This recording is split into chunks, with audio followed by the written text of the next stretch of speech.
The Batman films have been arguably the most stable of all DC comics to have ever been adapted outside of comic books in terms of film. The discussion will not be about the films themselves, but the circumstances before, during and after their original premieres in theaters, as well as their social impact within America and abroad. It's also important to know that then, as is now, who is cast as the roles of Batman and supporting characters relating to Batman can have just as much of an impact on the film as the screenwriting that goes into the adaptation for movie audiences to see. Sometimes actors or actresses can be selected for parts of a Batman film simply because they were particularly appealing to general movie audiences at the time of a particular film or popular opinion related to who might be cast or who should not be cast. These casting choices might not always necessarily be a good thing, as plenty of times we will soon see and learn that more than once a choice can sound good or even be good at first, but once the film is released, it's a regrettable action.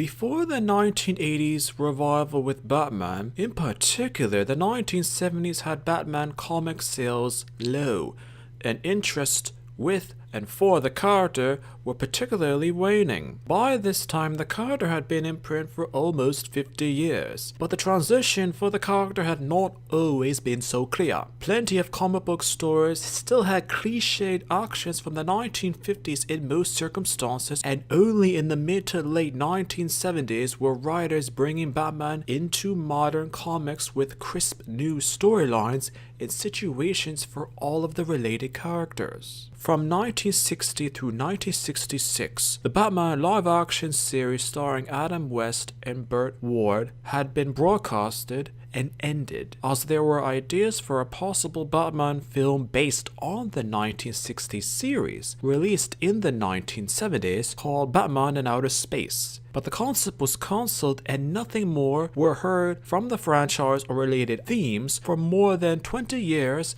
in terms of film adaptations. During that time, Batman's film rights were acquired by a producer whose name was Michael Olsen, who decided to pitch the idea of a new Batman film to various studios with a dark, grim, realistic tone very similar to the Golden Age comics origin. But no production studio wanted a project with Batman being violent or dark, as the general viewing public had only ever been exposed to the light-hearted and happy Batman of the 1960s. Anything similar to the dark pulp series productions made in the 1940s were too old for the then young people in the 1960s and 1970s in terms of relatability to the source comic material. With the lack of anyone in Hollywood wanting to do a project based on a dark and violent Batman, Olsen actually wrote a screenplay himself called The Return of Batman, in the hopes that this would attract possible investment in a serious Batman film, and from the fact that this time in the Batman franchise there had not been a film for the character in essentially 20 years. After much searching, Warner Brothers became interested in Olsen's concept, John Peters and Peter Gruber coming on as executive producers. In terms of a modern Batman film and concept, this was the very first attempt in modern times of a Batman film as eventually conceived. Through various circumstances, this idea was abandoned though.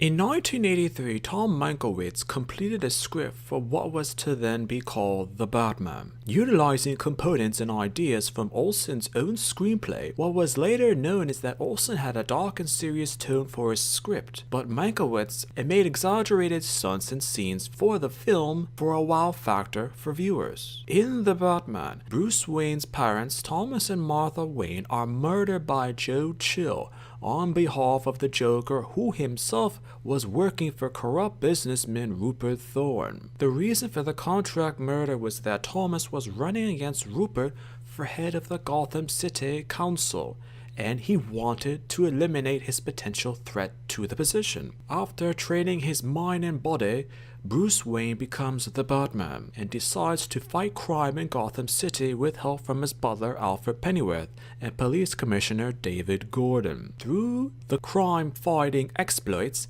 he encounters the Joker and Thorn. The script also mentioned a Silver St. Cloud as Bruce's love interest. The Penguin appears in the concept as a minor mobster hired to take the Batman down. Robin is also brought in as well as an orphan adopted by Bruce after his parents are killed by Thorn. Aspects of the wow factor as mentioned before is Bruce taking time off from training to become Batman by losing his virginity to a drunk socialite at a college party. Apparently, Bruce isn't a millionaire automatically in this story. The script held details of him being an early investor in McDonald's, and that's where the bulk of his funds, his millions of dollars, come from. Even moonlighting for a period of time as a NASCAR racing driver. Within the script, there was supposed to have been an extreme chase scene involving the Penguin and his henchmen wearing jetpacks and using laser umbrellas. The Batmobile reportedly had a built-in force field, a submarine mode, and could even fly. The climax of the reported film would have taken place at the Gotham Museum of Natural History, which is filled with giant writing objects. Batman and Robin fight the Joker's henchmen in the onomatopoeia room surrounded by text bubbles with pows and whams, which could have been a reference to the 1960s live-action series. Batman kills Thorn by throwing him into a giant pencil sharpener while shouting, "May God damn your soul, Rupert Thorne." The film was clearly odd, but it was a sign of the times in America, and this film was under serious contention to have actually been made completely as depicted. With these highlights from Mankiewicz's script, the search then went on for a director. During the process, the script itself was changed and edited. Eventually, it was toned down and the characters of Robin and the Penguin were completely removed from the story. Silver St. Cloud was changed into Vicky Vale, and Joe Chill was completely removed from the story. As a result of these major changes, the Joker was made into the murderer of Bruce's parents. After the choices of Guy Hamilton, Joe Dante, Ivan Reitman all refused the offer to direct the film, Tim Burton accepted the challenge of directing the Batman film right off his success of directing Pee-wee's Big Adventure in 1985. The film made good money for Warner Brothers, basing a profit of $40 million against a budget of $7 million for domestic ticket sales in America for the film. The film, now called Batman, was scheduled for release in 1989. Tim Burton originally had doubts about the project after coming aboard, but was convinced that a dark story and tone for Batman could possibly work in modern times. From seeing and reading such Batman pieces of work, such as Alan Moore's The Killing Joke and Frank Miller's The Dark Knight Returns.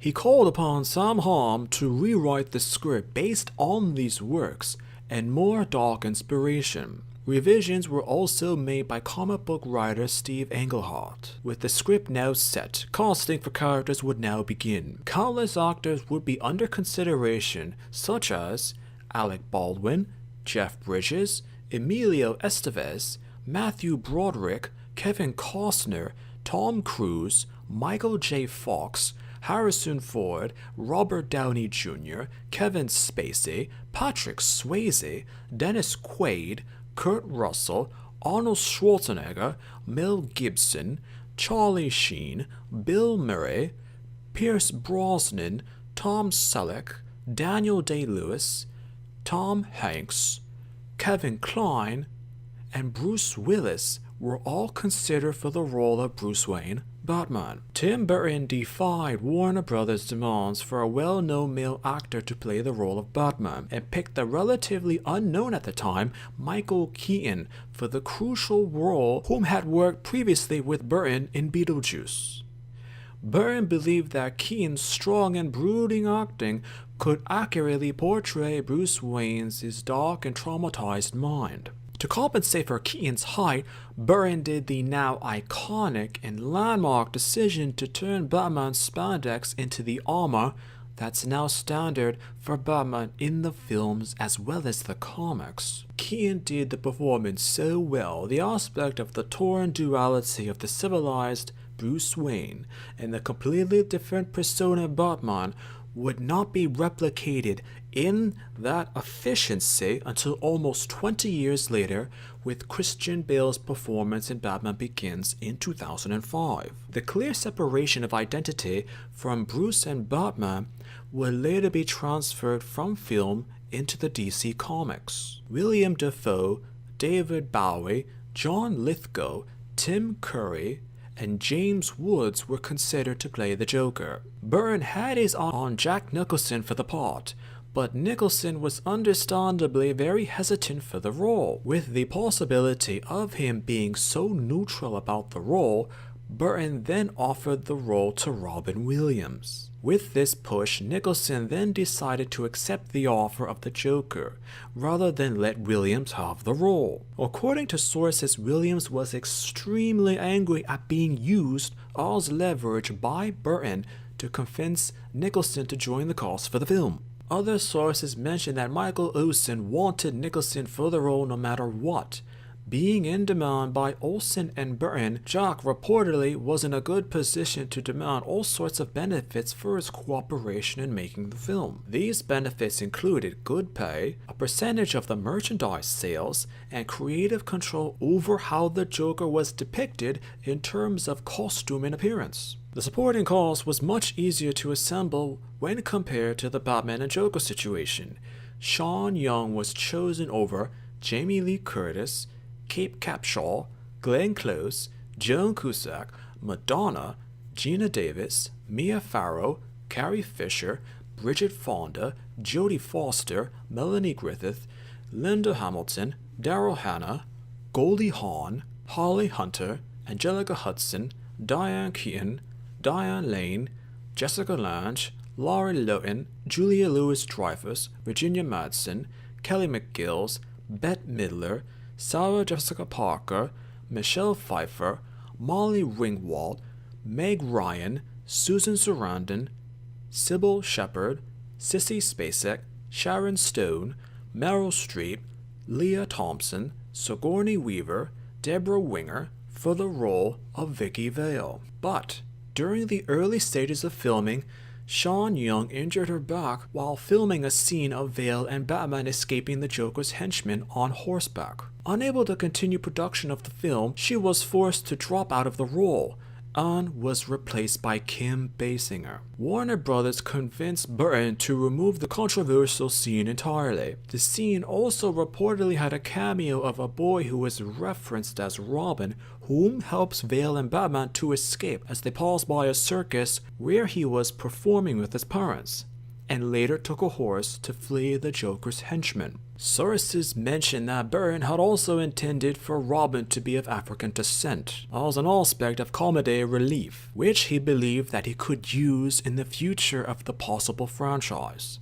Michael Gough would also be cast as Alfred Pennyworth, a role that he would reprise in all future Batman films until his death. Billy D. Williams signed on as Harvey Dent for the film with a promise of an extended, more important role in the possible sequel. Batman turned out to be a box office success that once again turned the Batman franchise into a household name and of household discussion in America. As expected, a sequel was quickly approved.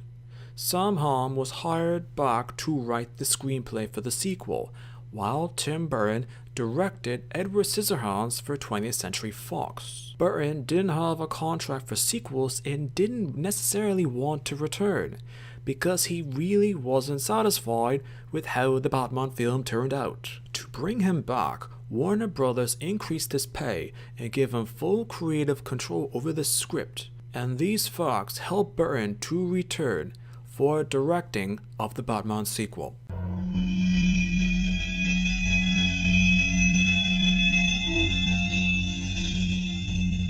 The script, titled Batman Returns, had the characters of Catwoman and the Penguin as villains. The concept had the duo searching for a missing treasure. Byrne was not satisfied with the script and the concept of the film and commissioned a rewrite from Daniel Waters, completely removed the treasure hunting aspect from the film and replaced it with a satire of American politics, in which, through events, the Penguin runs for political office as mayor of Gotham City. This plot for the film was actually inspired by an episode from the 1960s Batman television show. The characters were also changed by Waters' vision for the film, Catwoman being reimagined as a shy secretary, embracing animal instincts and being more aggressive towards perceived threats to herself because of a near-death experience. The Penguin being reimagined as a grotesque man, originally from a wealthy family, but abandoned because of his features at birth, and later raised by penguins beneath Gotham City in its intricate sewer network. In one of the original drafts, Penguin's political campaign was supported by District Attorney Harvey Dent. The original ending to the film had Dent's face being scarred by the explosion instead of killing him. Within this plot arc, Two-Face would have been created and giving a reasoned and partial story for a third film. However, in case Byrne decided not to return for a third film, Dent was replaced by an original character, Max Schreck. Schreck was also supposed to be the Penguin's long-lost brother, using their mother's maiden name. With later rewrites to the script, this revelation was completely removed from the film.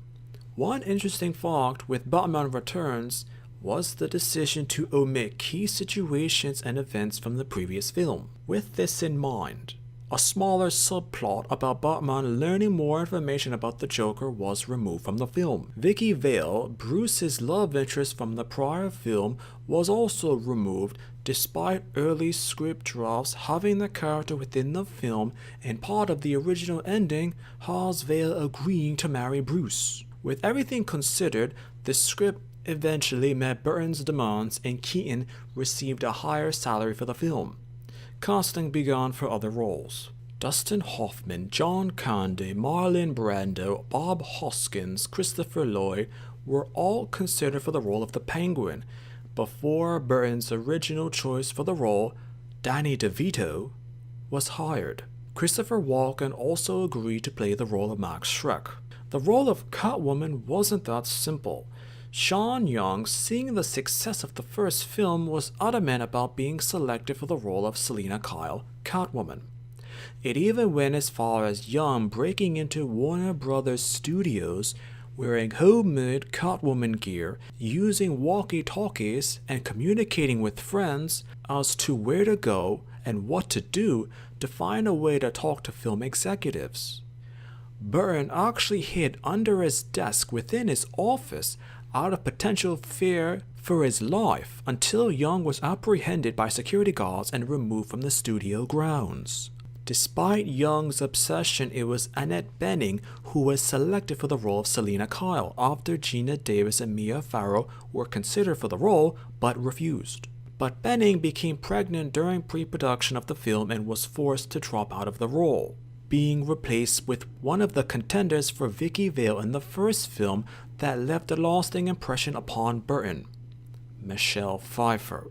Batman's armor suit was redesigned to better suit Keaton's physical shape, as originally the suit from the first film had a more muscular actor in mind. Batman Returns was released in theaters in 1992 with predicted success in ticket sales. Technically, it was a financial failure due to audiences perceiving it as too dark and sex-charged for casual movie audiences. Parents also did not take their children to see the film, as they considered it to be too extreme, and lots of toys and related merchandise went unsold. These factors contributed to the film concept and eventual product of Batman Forever, which at a time was considered a box office success. The reception and revenue were more negative when compared to the first film, and Warner Brothers, believing that Byrne had made the franchise too dark and depressing, executives urged Burton to have a more light-hearted tone for the third film called Batman Forever. Having enough of Warner Brothers meddling in his films and visions, Burton left the project, only remaining as an executive producer. Without Burton's involvement as director, Keaton left the project. Burton's original concept for Batman Forever had Bruce finally embracing being Batman and getting over the traumatic death of his parents and the introduction of Robin, a street-smart homeless boy adopted by Wayne, set to be played by Marlon Wayans. The villain of the film would be the Riddler, whom was a psychotic killer with a question mark tattooed on his shaved head.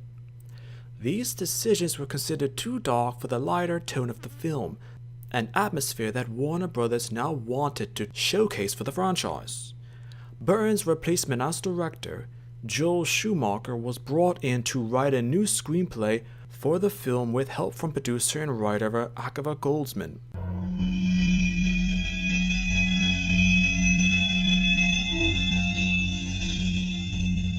Schumacher wanted an adaptation of Frank Miller's Batman Year One, but Warner Brothers refused the idea on the basis that they wanted a sequel rather than a prequel. In terms of villains for the film, it was eventually decided by Schumacher and Goldsman to have Two-Face and the Riddler as villains, and kept the idea of Robin in the film. But they wanted new actors for the roles and paid off Williams and Wayans to abandon their contracts and leave the film's production. Rene Russo was cast as Batman's new love interest, Dr. Chase Meriden. Warner Brothers then decided to look for actors to replace Michael Keaton as Bruce Wayne. Daniel Day-Lewis, Ralph Fiennes, William Baldwin, Johnny Depp, Kurt Russell, and Mel Gibson were all considered before Val Kilmer, who impressed Schumacher with his work on Tombstone, was hired for the role of Bruce Wayne and Batman. Later, believing that Russo was too old to be a love interest for Wayne, she would be replaced with Nicole Kidman, after seeing other actresses such as Robin White, Jean Triplehorn, and Linda Hamilton. For the role of Robin, Michael J. Fox, Leonardo DiCaprio, Christian Bale, Scott Speisman, and Corey Haim were considered before Schumacher selected Chris O'Donnell, with one of the main reasons why he was selected for the role is that Schumacher believed O'Donnell to be popular with the film's targeted teenage audience. Tommy Lee Jones was then cast as Harvey Dent, Two-Face.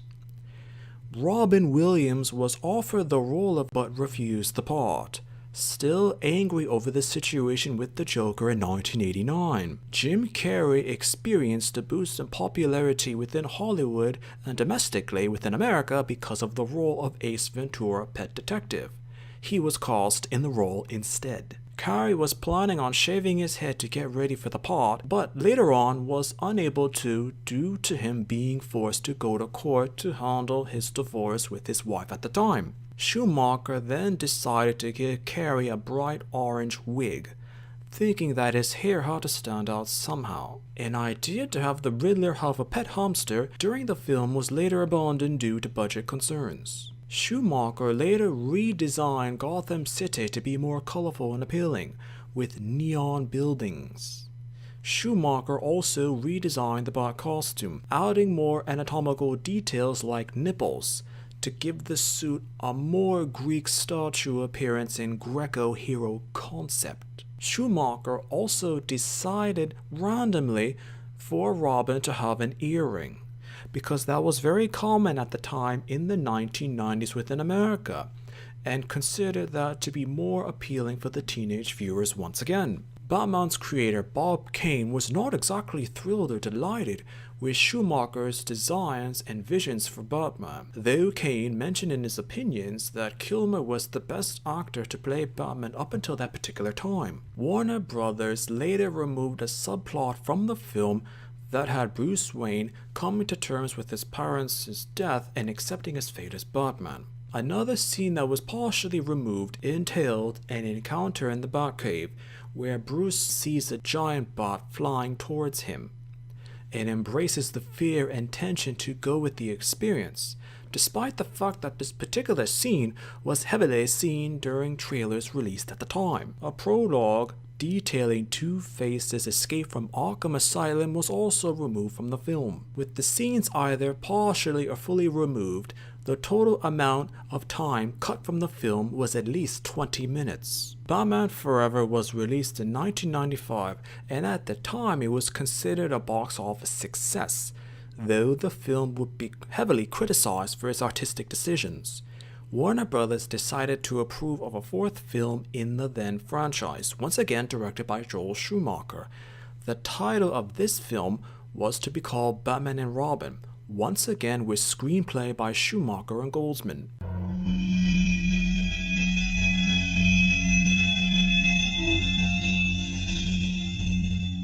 This film was supposed to be a tribute to the 1960s live-action series and Silver Age Batman comics. Poison Ivy would be added as a villain to the film, after originally being considered a villain for Batman Forever. But Schumacher removed the character from the script because he didn't consider her to bring anything of value to the film. With Poison Ivy as the main villain would also be Mr. Freeze, whom had been reinvented by Paul Dini and Bruce Timm in Batman the Animated Series as a fan favorite character in the cartoon released before, during, and after the films in the 1990s at the time. Bane, who had also become a popular villain due to the Nightfall story arc in the Batman comics, was also added into the film as a third villain. It would be decided that one of the main plots of the film would be the tension and conflict that Batman and Robin had with one another with relation to their crime-fighting relationship. Another aspect would be to give Alfred a more important role. To connect Alfred to being more important in the film, it had him dying from a disease, which was added as a plot device, and Batgirl being reimagined and introduced as his niece rather than Commissioner Gordon's daughter. Val Kilmer was replaced by the more quote-unquote reputable George Clooney, whom had agreed to participate in the film without actually reading the script. Clooney would later mention that in terms of acting choices for his career, it was perhaps the worst decision he had ever made. Clooney later admitted that he portrayed Bruce Wayne, Batman, in the film as a homosexual, and these claims were later proven to be true. Alicia Silverstone was hired to play the part of Barbara Wilson, who later becomes Batgirl. Looking back on the executive decisions made during Batman Forever and seen within the film, it would be logical to assume that with everything allowed in the film, even more extravagant and outlandish things would be allowed, more so in Batman and Robin. At the time, the film was considered a success, but upon looking back on it now, and its now revised ticket sales and reception, it's considered a failure. Many American retail chain stores were stuck with massive amounts of unsold Batman Returns merchandise, and not wanting to experience that again so soon, plenty paused on the rights to market and sell products related for Batman Forever. This turned out to be a mistake because at the time the film proved to be a success. Those who refused to buy merchandise to sell did not make profits, as those who did take the chance for merchandise made extraordinary sales. The corporations wouldn't let that happen again. With the help of Warner Brothers' specific and blatant product placement all throughout the film, and doing everything exactly the same in terms of product placement that had occurred in the previous film, thinking that it would be a success and a repeat of product sales and advertisement revenue. The result was Batman and Robin, arguably a film created for the sole purpose of licensing products as per theories later released and accepted about the film. The casting choices for the film had Uma Thurman being selected for Poison Ivy, beating out other choices such as Julia Roberts, Sharon Stone, and Demi Moore. Mr. Freeze was planned as an older villain with the tragic and now iconic backstory from Batman the Animated Series. Schumacher had potential actors such as Anthony Hopkins and Patrick Stewart as choices for an older Mr. Freeze, but at the last moment decided to go with a younger actor to play Freeze, because he believed Mr. Freeze should be quote-unquote big and strong like he was chiseled out of a glacier. Hulk Hogan was a top choice to play the villain before the role went to Arnold Schwarzenegger. It was him who convinced Schumacher to use armor instead of spandex for Mr. Freeze's costume because Schwarzenegger mentioned that it's cooler.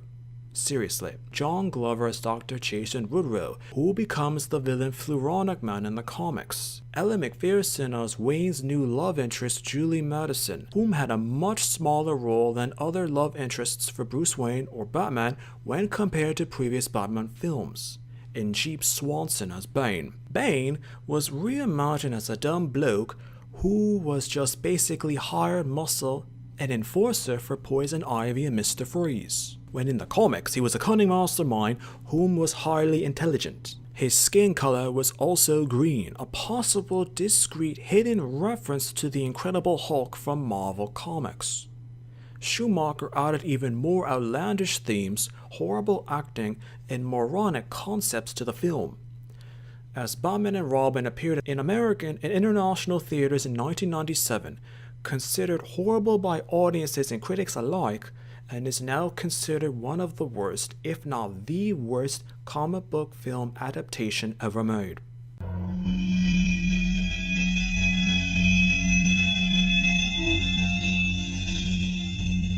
The failure was enough for Warner Brothers to cancel plans for a fifth film, and that for a time at least, Batman in film would be no more. Schumacher later admitted that he had ruined the Batman franchise and apologized to fans of the comics and viewers of the film, and had actually tried to convince Warner Brothers to proceed with plans for the fifth film, with screenplay by Mark Protasiewicz entitled Batman Triumphant. This would be a focused return to the Batman of a dark nature and of a ruthless crime-fighting vigilante focus, as Robin leaves to travel the world and gain experience like Bruce did earlier in his life, and Batgirl returning to college life in England, as an attempt to redeem the character or discreetly write her out of the Batman films. The villain in this proposed film was to be that of the Scarecrow, who intends to spread a fear toxin and destroy Gotham City. The script also had Harley Quinn as the Joker's illegitimate daughter, played by Elise Grissom, who comes seeking revenge against Batman for her father's death, and a small appearance by Victor Zsasz, whom is another Batman comic villain. Schumacher intended for all actors and actresses to return to their respective roles. Howard Stone and Nicolas Cage were considered for the role of the Scarecrow. Madonna was actually considered for the role of Harley Quinn. Warner Brothers even approached Jack Nicholson and asked him to reprise his role of the Joker for a scene where Batman is doused with some fear toxin and hallucinates an encounter that the Joker has returned from hell to torment him. Though Warner Brothers were slightly interested in some of the ideas that Schumacher had, such as retelling Batman's origin through flashbacks and other themes in greater detail, they ultimately refused his offers for the fifth film. Warner Brothers decided that a full reboot of the franchise was necessary, and with more emphasis on the comic source material. In 1998, Joel Schumacher once again tried to pitch an idea of an adaptation based on Batman Year One. Though the studio turned him down again, they were interested in the Batman comic miniseries. In 1999, Lee Shapiro and Stephen Wise submitted a screenplay for a new film, Batman Dark Knight. The plot has Batman abandoning the mantle of the Dark Knight, while Dick Grayson attends Gotham University, where he meets psychology professor Dr. Jonathan Crane and biology professor Dr. Kirk Langstrom. Crane is also the head psychologist at Arkham Asylum and creates a fear toxin by experimenting on Arkham Asylum prisoners and his unwilling students at Gotham University. Once Langstrom finds out about all of this, he goes to confront Crane. The pair get into a fight and Crane throws Langstrom against the shelf stocked full with chemicals. Among the chemicals was a mutagen that Langstrom was working on, which was based on the DNA of bats that he was using in hopes of to cure genetic deafness. The combination of chemicals turns Langstrom into the murderous Man-Bat. Shortly after, Crane's activities are exposed and he's fired from Gotham University and Arkham Asylum. Infuriated by all of this, he adopts the alias of the Scarecrow and controls the Mamba through use of the fear toxin. Crane forces the Mamba to kill all of his former colleagues who fired him, and descends into further madness and decides to use the fear toxin all over Gotham City. Batman is blamed for the murders committed by Mamba, and Bruce Wayne is forced to regain and take back his old identity of Batman to clear his name, and to save Langstrom, whom only wants to be returned to his wife Francine and stop Crane's madness. A subplot of the film had Batman also being framed for the murder of Police Commissioner James Gordon, who is also revealed to be alive, and exposure to the fear toxin unlocks repressed memories that Crane has of his childhood. Though aspects of the screenplay showed promise and serious potential, Warner Brothers refused to use the script. It wasn't quite exactly what they were looking for at the time.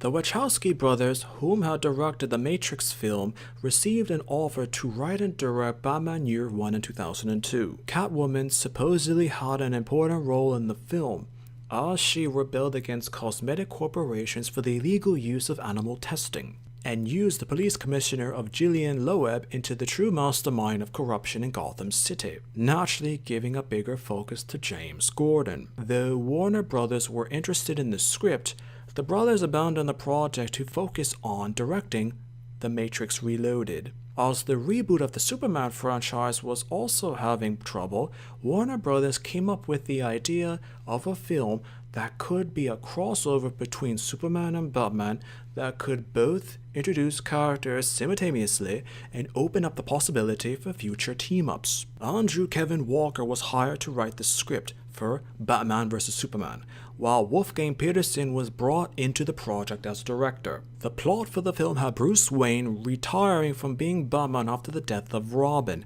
and Superman being divorced from Lois Lane. Bruce later marries a woman, Elizabeth Miller, who is killed on their honeymoon by the Joker. Causing Bruce to once again become Batman, Superman attempts to stop him from being driven insane by his desire for revenge against the Joker. The pair nearly kill one another in a massive fight before it's discovered that Elizabeth is alive and a spy for Lex Luthor, and playing a part in his master plan for the two heroes to kill each other, with the overall premise of being something similar to Frank Miller's The Dark Knight Returns. Colin Farrell was Warner Brothers' top choice for Bruce Wayne, Batman, but Christian Bale's name was mentioned for the first time post-2000 in relation to actors to play the part of Batman. Other contenders for the part were Johnny Depp and James Franco. Josh Hartnett beat Paul Rudd, Paul Walker, and Matt Damon for the role of Clark Kent, Superman, but the film was cancelled due to various conflicts. In 2003, Warner Brothers hired Frank Miller to write a screenplay based on Batman Year One, alongside Darren Aronofsky, who would be hired as the director of the film. The script had 8-year-old Bruce Wayne as a street-smart orphan adopted by a mechanic named Big Al. Bruce later grows up to be a psychotic mechanic who lives in Gotham's slums and has a quote-unquote relationship with Selina Kyle, a prostitute that lives next door to him. At the same time, we're also introduced to Police Captain James Gordon, an alcoholic cop on the verge of suicide trying to make Gotham City a safer place for his wife and unborn son. After causing some bad publicity on corrupt Commissioner Loeb, Gordon himself is harassed by Loeb's crook Arnold Floss, who pushed him to join forces with the newly elected District Attorney Harvey Dent to find incriminating evidence to take Loeb down. Bruce ends up fighting some crime based on hallucinations of his dead father. The ring he uses on his punching fist leaves a bat-like scar on the face of the criminals. Because of this, he earns the reputation of the Batman. With Big Al as a medic, Bruce sets up a Batcave of sorts in an abandoned underground metro station, using homemade urban warfare-style weapons in driving an enhanced Lincoln Continental car to deliver street-style justice. Through the proposed story, Gordon joins forces with Bruce, and Selina joins the group as well under the alias of Catwoman. Though her actions as Catwoman turn her on, sexually, literally like some sort of adventurous thrill fetish.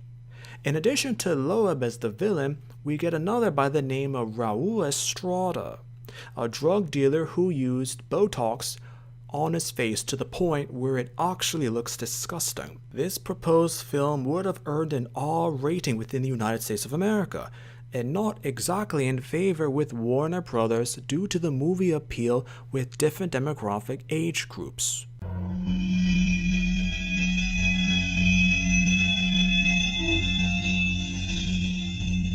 Shortly after this, David S. Goyer decided to take a chance and write a script. Pitching it to Warner Brothers, Goyer's script was called Batman Begins. Since Warner Brothers wanted the film to have a supervillain, Goyer brought back the concept of using the Scarecrow. Ra's al Ghul was also added to the script as another villain, but at the same time carefully combined with another character from the Batman comics, Henry Dugard, a French mercenary who taught infiltration and sabotage techniques to a younger Bruce Wayne. Aronofsky, who was still attached to the project because of earlier discussions, left to pursue other interests. Christopher Nolan was hired to become the director. Nolan auditioned many actors for the choice of Bruce Wayne, Batman, such as Aaron Kutcher, David Boreanaz, Elian Bailey, Hugh Dancy, Billy Crudup, Henry Cavill, Jake Gyllenhaal, Cillian Murphy, Joshua Jackson, and Christian Bale. Jackson was one of Nolan's favorite choices, but the unwanted similarities with Dawson's Creek, another show that Jackson starred in, pushed Warner Brothers to pursue Bale, especially with the fact that Warner Brothers already had Katie Holmes as the lead actress, a semi-original character and love interest for Bruce Wayne being Rachel Dawes, based on, in part, from Rachel Caspian from Batman Year 2. Cillian Murphy impressed Nolan so much that he was later given the role of the Scarecrow, previously offered to Christopher Escalin, Jeremy Davis, Ewan McGregor, and even Marilyn Manson. Anthony Hopkins and Lawrence Fishburne were offered the roles of Alfred Pennyworth and Lucius Fox respectively, but both actors declined the roles, with Michael Caine and Morgan Freeman were later chosen. On the other hand, Viggo Mortensen and Daniel Day-Lewis were under consideration for Ra's al Ghul before Liam Neeson was selected for the key role. Completing the cast was Tom Wilkinson playing the character of Carmine Falcone, a mobster featured from another Batman comics storyline from the film, The Long Halloween. Batman Begins was released in 2005 and at the time was a decent box office success. Enough, in fact, to convince Warner Brothers to revive the Batman film franchise, as the studio later decided to do a sequel, The Dark Knight. The plot was written by Nolan and his brother Jonathan Nolan, alongside Goyer, whom had also returned. Based partly on Alan Moore's The Killing Joke and Jeb Loeb's The Long Halloween, the film was said to have the villains of the Joker and Two-Face, which marked the beginning of a long and extensive process to find actors for the roles. Lachi Holm, Paul Bettany, Hugo Weaving, Crispin Glover, Adrian Brody, Johnny Depp, Vincent Cassel, and Sean Penn and Guy Pearce were considered for the role of the Joker before Nolan's original choice of Heath Ledger was picked. At the time, Ledger's casting of the iconic role of the Joker attracted a lot of controversy, but the promotional material released showed that Nolan had made a brilliant, extraordinary choice for the role. As for Two-Face, other choices for Harvey Dent before Aaron Eckhart's casting were Hugh Jackman, Liev Schreiber, Jude Law, Josh Lucas, and Mark Ruffalo. Jackman, whom had previously worked with Nolan in The Prestige, was the director's top choice for the role, but couldn't compromise for scheduling issues. Katie Holmes dropped out of the film to star in Mad Money. This was actually a sign of relief to Nolan, as the actress was the only actor that Warner Brothers forced Nolan to use in the film process due to her supposedly being popular with the young female demographic audience. Looking for a replacement, the role was turned down by Rachel McAdams before Maggie Gyllenhaal was cast. Other choices were Emily Blunt, Isa Fisher, Sarah Michelle Gellar, and Amy Adams were all considered for the role. The Dark Knight was released in 2008 and was a box office success, earning more than $1 billion during its release, something which was extraordinary in terms of superhero films at the time. The third film in the trilogy, The Dark Knight Rises, was approved soon after revenue reports were made public to Warner Bros. But Nolan could not make the film soon after The Dark Knight was in theaters due to his other project being Inception, released in 2010. Before Heath Ledger's untimely death, The Dark Knight Rises was set to borrow comic story elements from Jeb Loeb's The Dark Victory, including the return of the Joker in a cameo scene appearance. But circumstances forced Nolan to explore or rather tie up loose ends from Batman Begins with the League of Shadows under the leadership of Bane, a role quickly given to Tom Hardy, whom had worked with Nolan in the Inception film. The plot of The Dark Knight Rises took concepts from a variety of Batman comic book stories, including Nightfall, No Man's Land, and even The Dark Knight Returns. Joseph Gordon-Levitt was quickly cast as Officer John Blake, Nolan's reimagined version of Robin. Marion Cotillard, whom also worked with Nolan in Inception, was also cast as Miranda Tate, later plot twisted to be Talia al Ghul, Ra's al Ghul's long-lost daughter out for revenge against Batman for her father's death in Batman Begins. Rachel Weisz was the runner-up for the role, the last role which was the actress who would play the role of Catwoman. Charlotte Riley, Keira Knightley, Jessica Biel, and Gemma Arterton all tried for the role but was given to Anne Hathaway.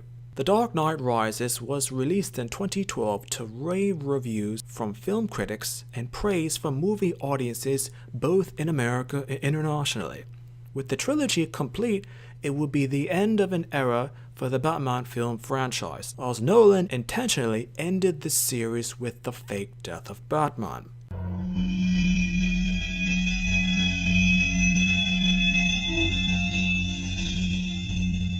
Despite the fact that Christopher Nolan and Christian Bale did the first truly successful Batman film franchise, the film professionals were publicly tired of the Batman franchise and all things related to it. They had put so much effort into the films that they just couldn't do it anymore, despite the astonishing work accomplished by the pair. In the ending scene of The Dark Knight Rises, Nolan teasingly suggested that though Batman was dead by all accounts publicly, privately Robin found the ruins of the Batcave and might theoretically continue his work in some way. At the time, these were all heavily viewed as a possible new franchise continuation by movie audiences.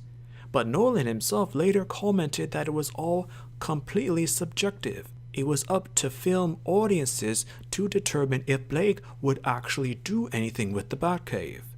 Nightwing was never referred to by name at all during any of the trilogy films.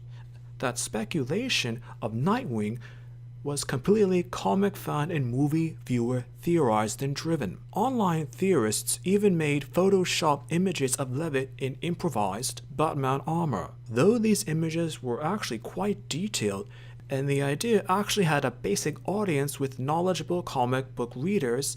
There was neutral messages from Warner Bros. Theoretically, with the Batman series concluded at the time, casual movie viewers had no idea who Nightwing was nor his connection to Robin or Batman. So if Warner Brothers were to make a Nightwing franchise or film based on what could have happened directly after the quote-unquote death of Batman in Gotham City at the end of The Dark Knight Rises, there could have been a possible idea for it.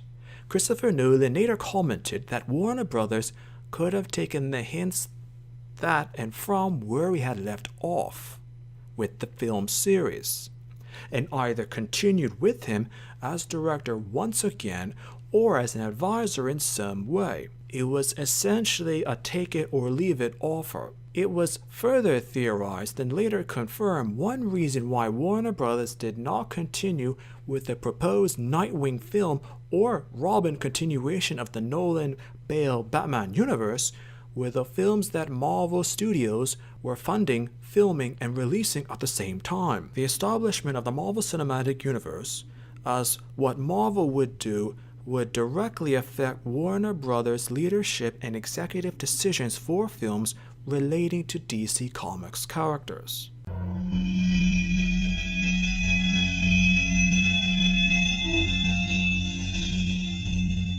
With Marvel Studios establishing the Marvel Cinematic Universe, Warner Brothers felt extraordinary pressure to restart a Batman franchise, or any franchise to compete against Marvel. Originally, hired advisors to Warner Brothers mentioned that it was actually too soon to restart a Batman franchise due to the fact that Christopher Nolan and Christian Bale did the Batman franchise so faithfully.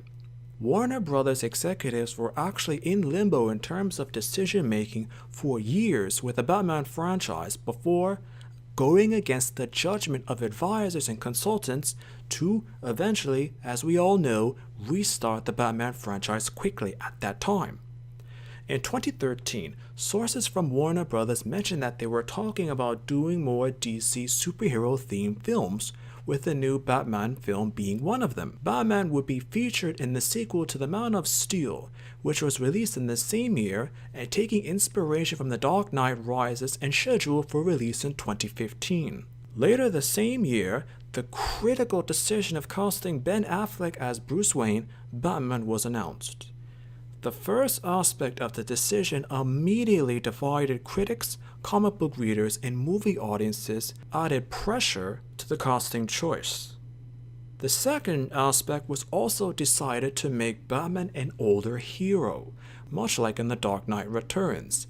These two decisions had an extraordinary amount of negative backlash against Warner Brothers. Comic book readers mentioned online that the scope and amount of story that could be done with an older Batman were actually more limited when compared to a younger Batman. Critics later agreed with these online commentators to an extent, saying that casual movie audiences might be confused as to why an older Batman existed with other heroes in a relatively young DC film universe. This was suggested, theorized, and later confirmed to be true. In 2014, the film was delayed from the release year 2015 to 2016, with Warner Brothers saying the change in schedule and release date would give adequate quote-unquote time to fully realize their vision, given the complex visual nature of the story. The film was also moved to avoid being released too near the release date of Captain America: Civil War, also released in that year. Critics commented that this decision to move the date of Batman vs. Superman to avoid Civil War was a clear sign that Warner Brothers didn't think it could handle direct competition against a Marvel film. Wanting a dramatic release for the trailer, this quickly changed when the said trailer for the film was leaked online in a less than exciting method to hype in the film. Supposedly, countless leaks to various news sources by actors and actresses remaining anonymous connected to the film commented that there were numerous problems on set and constant friction between actors and actresses. Even accounts of Ben Affleck changing parts of the script to either make his role look more commanding on screen or to make his character look more awe-inspiring. Batman vs. Superman: Dawn of Justice was released in 2016. When the film was released, it was actually that of a paradox. The film easily made back its budget and funding, but Warner Brothers considered it a failure due to the extraordinarily negative perception and reputation connected with its development. Critics actually said that Warner Brothers tried to make the film too similar to that of a Marvel film, and changed many details from the original script concept to what viewers saw in the finished product of the film. A particularly interesting theory mentioned heavily online with the film when released that it was the first real depiction of Batman since the Nolan-Bale Batman trilogy. Further speculation had it that the bias toward Ben Affleck's performance as Bruce Wayne, Batman, might have come from the fact that viewers of all kinds, from knowledgeable fans to casual movie watchers, might have thought it had been too soon for a new actor to play Batman with Bale's performance still fresh within public memory. This consensus was first mentioned during online discussions, and commentators actually agreed with these sayings. What's more interesting is that this virtually confirms what the special advisors had told Warner Brothers even before the film was approved, that it was too soon for a new Batman franchise, and the public were confused with the choices and tone of Batman, a darker Batman, and Ben Affleck being Batman. Warner Brothers knew the risks, but did it anyway, thinking that a Batman and Superman film would be successful despite the Nolan trilogy not even ending 5 years by the time the Batman and Superman film was released. Executives within Warner Brothers privately mentioned among one another that they were shocked and deeply frustrated that the movie did as horribly as it did. They mentioned among themselves that they had easily expected a serious success, easily in league with what Marvel films can do at the time. Also, that the concept of a Batman vs. Superman film were among their ideas for a Batman film for decades by the time the idea was finally implemented in 2016. Plans for a DC film universe with the new Batman film franchise as the core of it were immediately halted due to the extraordinary backlash the film generated. What's more interesting is that at the time, but not confirmed until Justice League was released, is that Ben Affleck privately hated the role of being Batman.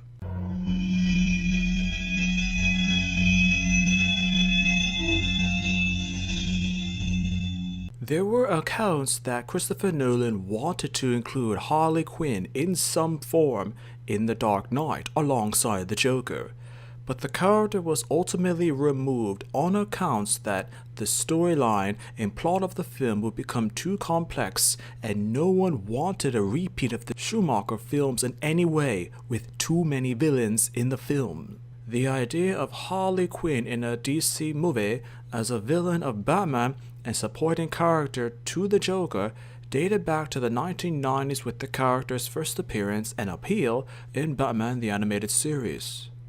But no screenwriter or director could correctly or accurately depict the character due to problems of having a supporting character for the Joker, when naturally the Joker normally is already strong enough on his own in a Batman film. This was also further compounded with the fact that any actress that would play Harley Quinn would have to be witty, sly, and playful, much like how Harley herself was depicted in the 1990s Batman cartoon. When Margot Robbie played the character, she received a great amount of praise for her role and interpretation of the character. Though the film itself was nothing memorable, her performance actually was. There was so much hype for the character, in part because of Robbie, that Warner Brothers was considering the benefits and risks of a solo Harley Quinn film. Unlike Harley Quinn and Margot Robbie, the Joker and Jared Leto faced a lot of automatic resentment, due entirely to Heath Ledger's universally acclaimed once-in-a-generation performance of the Joker in The Dark Knight. Jared Leto's performance as the Joker, even before official release of the film, had criticism due to promotional images of the character whose body was covered in tattoos. This was an abrupt change from every prior depiction of the Joker in every prior Batman film. No one liked it, and everyone was firmly against it. Critics, as well as comic book readers, commented that Warner Brothers might have encouraged such a visualization of the Joker to relate to young people who might watch the movie, as well as reflecting how American youths were with relation possibly to tattoos at the time. Leto had reportedly little to no real influence with how the Joker's appearance went, unlike Ledger, who actually at times put on the Joker makeup himself to give it the rugged, realistic, psychotic impression. Throughout Suicide Squad, critics mentioned about how and why the Joker would be introduced for modern DC films in such a way. It's now known that it was sort of a backdoor plot for a Batman film. when both the Batman and the Joker were introduced into DC's film universe, with Batman vs. Superman being the first Batman film, and with the Joker introduced separately, DC had intentions of bringing the two into a confrontation in another film. This is what DC had originally in mind at the time of Suicide Squad and Batman vs. Superman.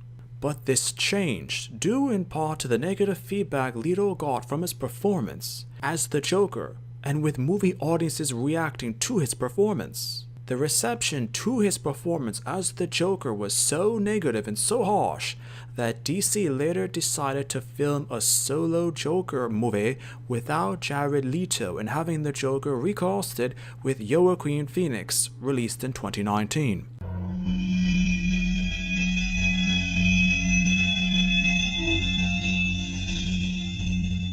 The first time Warner Brothers really considered doing a Justice League film was all the way back in 2007. This proposed film was called Justice League Mortal. And according to information now known, Warner Brothers originally had plans to fund, develop, and release the film after The Dark Knight Rises. But Christian Bale would not be returning to reprise the role of Batman due to the death of the character from the final scenes of the film. In an interview shortly after The Dark Knight Rises, Bale mentioned on the subject of a Justice League film, quote, "It'd be better if it doesn't tread on the toes of what our Batman series is doing," end quote. And he felt that the film being released shortly after the Nolan-Bale trilogy would be a good idea because the idea and concept of Batman was still apparent in the American public's minds. Various delays had the film in developmental hell, and the success of the Bale-Nolan trilogy had Warner Brothers essentially delay all plans for a Justice League film until years later. Justice League was released in 2017 to once again polarizing and divisive reviews and comments. The ghost of the Nolan-Bale trilogy once again cast a huge shadow over the film, as film critics pointed out that Warner Brothers had taken too much time to start a DC film universe with Batman or Superman as the main focus. It's now known that post-Dark Knight, the Marvel Cinematic Universe has had more than essentially 10 years of films and characters to it. Nolan did not rush the portrayal of Batman in his films and developed the character slowly, as Bale had years to perfect his craft to critical and commercial acclaim. Affleck, on the other hand, was under constant pressure to perform and show that his Batman was at the same level, or arguably even better than Bale's, by Warner Brothers to promote the DC films of the time. It went a step further as news broke shortly after the film was released that for quite some time, Ben Affleck seriously considered stepping away from the role and even considered legal measures to end or break the contract and pay any fees required for breaking the contract just to step away from the chaos that the character seems to now attract with Warner Brothers and anything related at the time to DC character superhero films.